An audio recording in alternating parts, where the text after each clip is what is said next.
bonjour à toutes et à tous, bienvenue sur KTV, Kwezi FM, le 106.9 pour un temps de parole en direct à la radio, à la télévision, sur l'infokwezi.fr, mais également sur la page Facebook de KTV. Notre invité ce matin n'est autre que Haruna Kolo, le maire sortant de Msamboro. Bien évidemment, il est candidat à sa propre succession. On va le saluer. Haruna Kolo, bonjour. Bonjour Patrick, bonjour Kamar, et j'en profite pour saluer la population de ma commune. Oui, pas la population de votre copine, hein, ça n'a rien à voir.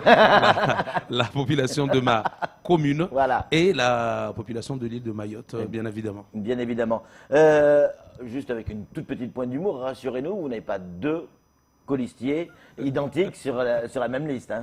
Non, je ne ferai pas cette erreur. On a fait le travail sérieusement et on a bien vérifié que chaque personne qui se trouve sur la liste soit bien sur seulement notre liste, et c'est le cas. Donc, Haruna, quand vous avez décidé d'être candidat à votre propre succession, c'était avant ou après la visite d'Emmanuel Macron ?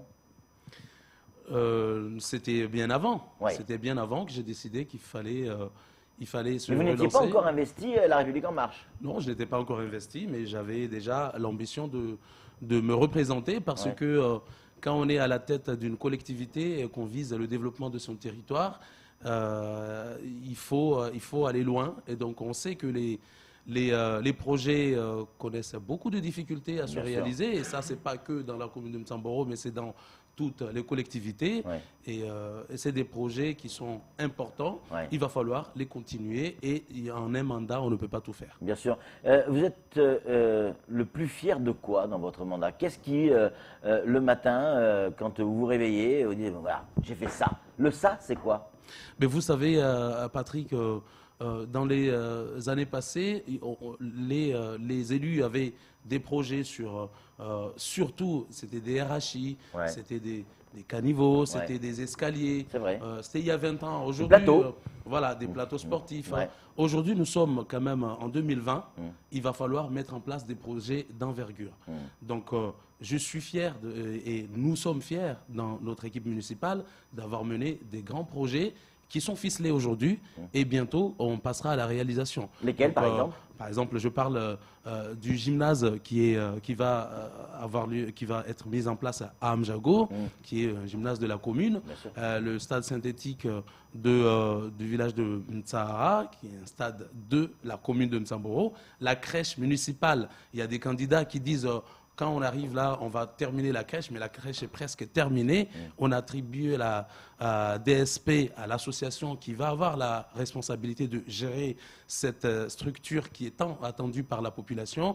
Alors, ça m'étonne aujourd'hui que des candidats disent on va faire la crèche alors que c'est déjà mis en place. C'est compliqué d'être candidat à une mairie ou une commune qui détient plusieurs quartiers, petits villages. C'est le cas également à Combani, avec Tsingoni, Combani, on connaît le problème. Ça demande une aisance politique supplémentaire quand il y a plein de villages comme ça, parce qu'il y a des sensibilités différentes. Absolument, il faut être capable de rassembler tout le monde, de fédérer tout le monde dans la même cause, qui est la cause du développement du territoire, qui est la cohésion sociale, qui est le vivre ensemble. Il faut faire en sorte à ce que tout le monde se retrouve.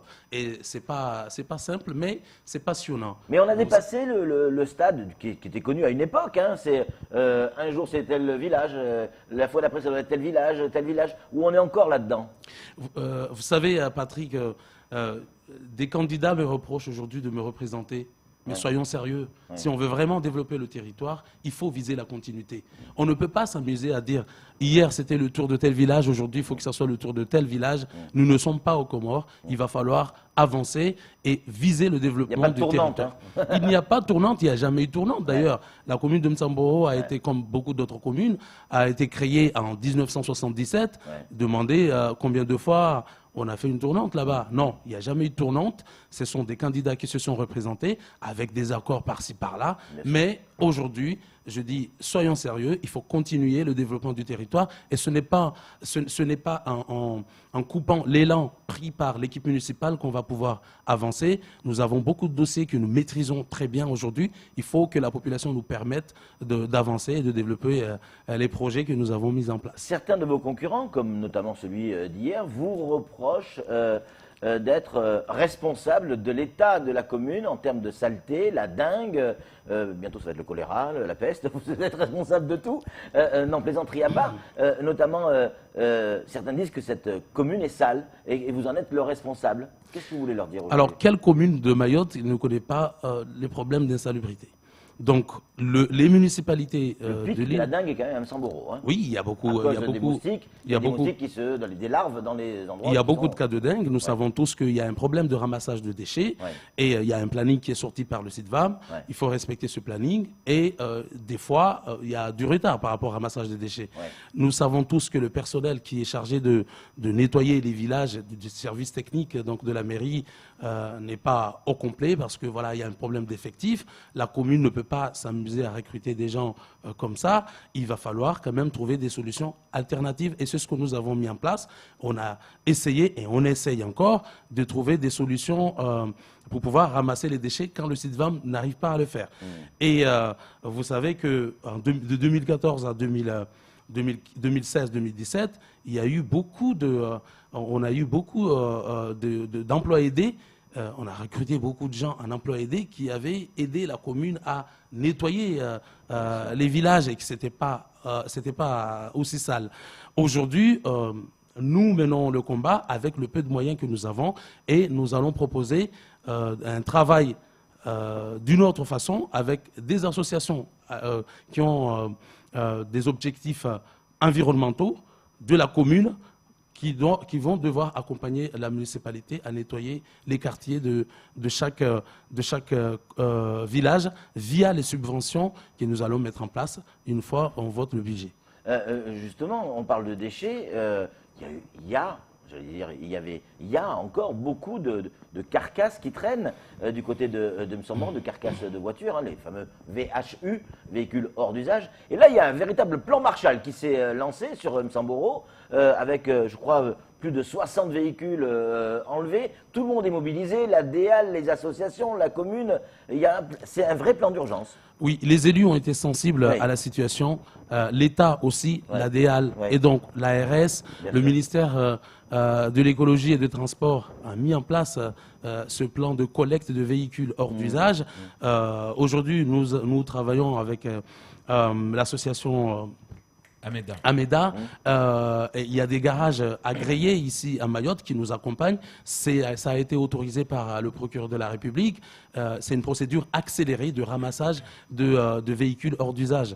Vous savez, Patrick, que les véhicules hors d'usage sont les principaux sites du gîte larvaire. Il va falloir les éliminer et la population est avertie aujourd'hui. Il y a des mises en demeure qui ont été envoyées et il ne faut pas être étonné si les carcasses qui sont ici et là éparpillées à l'échelle communale sont ramassées pour pouvoir rendre la commune propre. Msamboro, un véritable site touristique pour Mayotte, mais aussi un point de chute pour l'immigration clandestine. Dans votre mandat, vous avez fait quoi pour lutter contre cette immigration qui touche la commune et dont beaucoup de gens se plaignent? Mais beaucoup de gens Pas de vous, hein, enfin, j'en sais rien, mais je parle d'immigration. L'immigration est un phénomène international, hein, c'est partout. On le disait tout à l'heure. À Mayotte, l'une des portes d'entrée, c'est Msamboro. Nous travaillons en étroite collaboration, la police municipale, je dis, donc la commune, avec les gendarmeries, la gendarmerie de Msamboro et donc l'État. C'est, comme vous le savez, ça fait partie des responsabilités de l'État que de faire en sorte à ce que l'île soit bien protégée. Donc l'État fait le travail avec la commune. Mais c'est quelque chose qui n'est pas simple. Et j'encourage l'État à poursuivre ce travail qui a été régalienne. Régalienne, voilà. Mais je voulais rebondir sur quelque chose que j'ai entendu ici sur le plateau Mon petit doigt me dit qu'on va parler football. Sur le plateau, voilà, de Kwezi, un des candidats adversaires donc dans la commune. Et il n'y a pas que lui, il y a beaucoup de ces candidats qui pointent du doigt la municipalité comme étant la seule responsable de la chute des clubs de la commune en division inférieure. On parle de football. Hein. On parle de football. Alors, je vais dire, là, très sincèrement, si à Bordeaux, l'équipe des Girondins... Je donne un exemple parce que Alain Juppé, qui a été un excellent maire, qui a fait le boulot que nous connaissons tous aujourd'hui dans sa ville, a connu quand même la chute de Bordeaux oui, ça a été compliqué, c'est vrai. Voilà, en ligue inférieure. Est-ce qu'on va dire que c'était Alain Juppé qui a fait en sorte à ce que les Girondins se retrouvent relégués en division inférieure? Non. Il y a des... Après, c'est vrai que la commune peut donner des moyens plus ou moins importants. Et c'est ce que nous avons fait. C'est ce que nous avons fait parce que dans cette municipalité, la commune a été au plus proche des associations et donc des clubs de sport parce que nous avons attribué pas moins de 5 minibus aux 5 clubs de la commune. Ça n'a jamais été le cas avant. Et la commune a dépensé plus de 360 000 € dans les subventions aux associations. Nous n'allons pas dire aujourd'hui qu'il faut absolument que la commune aussi aille gérer ces associations. Non. À quoi sert alors de mettre en place des dirigeants qui doivent gérer les associations? Donc, je dis, la commune d'un côté accompagne les associations, mais les dirigeants et les responsables associatifs doivent faire le travail pour faire rayonner le football dans la commune de Samboro. C'est clair. Kamarboua, une question à vous poser, Aruna.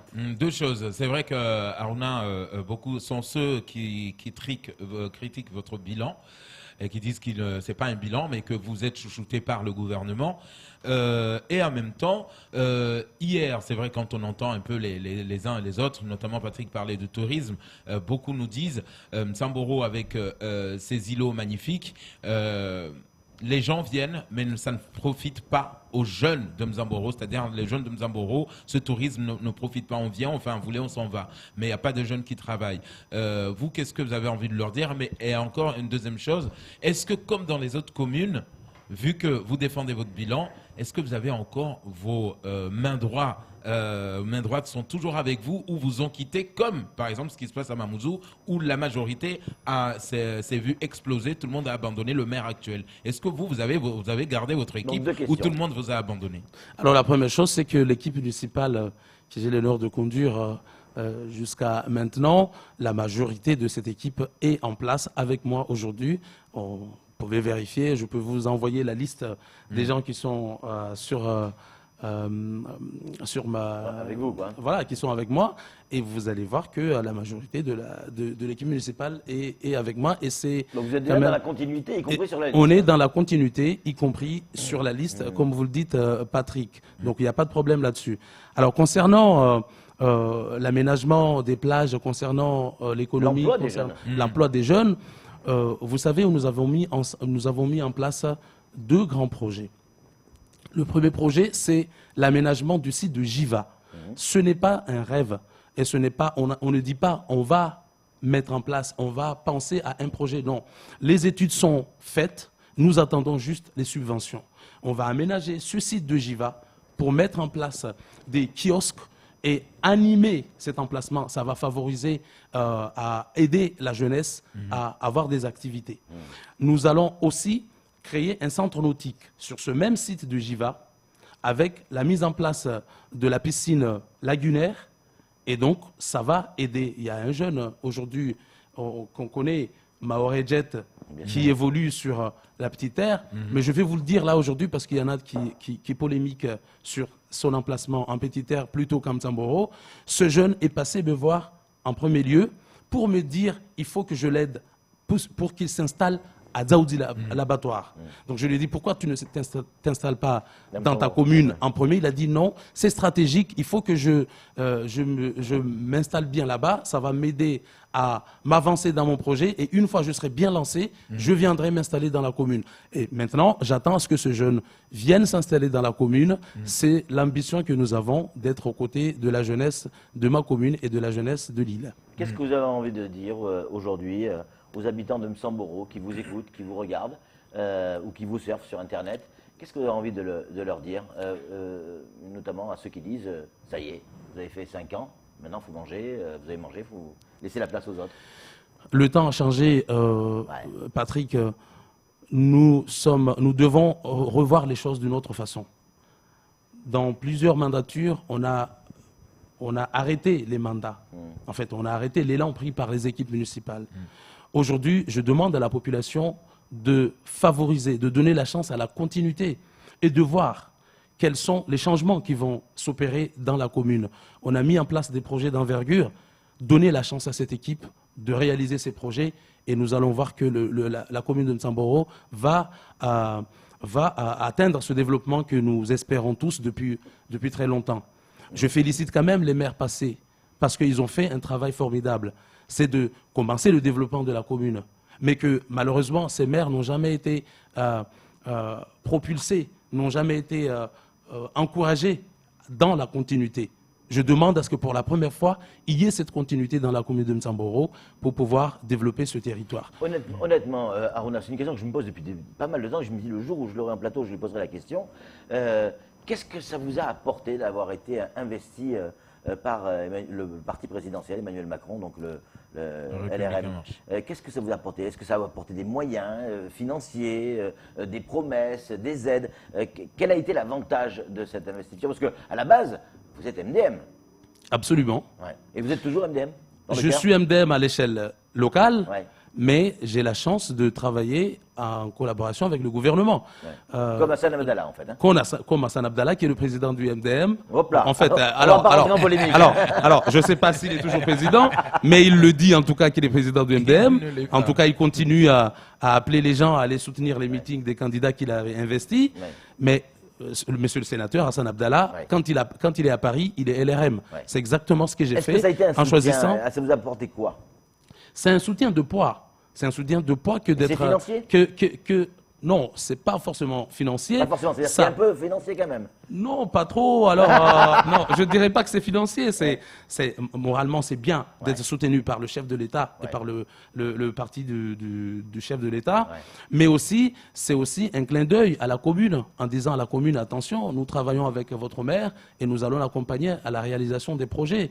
Ouais. Et le président de la République est venu dans la commune de Msamboro. C'est une grande chance. Il a vu ce qui ne va pas, il savait que tout ne va pas bien à Mayotte, mais il est venu voir de lui-même. Ouais.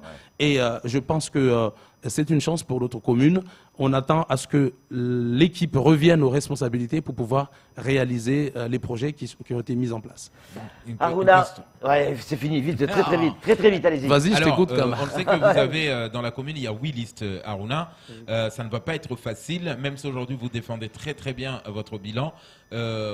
Comment ça va se passer au deuxième tour? Est-ce qu'aujourd'hui, malgré que vous soyez investi par La République En Marche, si vous deviez discuter avec un autre groupe qui n'a rien à voir avec La République En Marche, est-ce que vous irez quand même dans cette alliance?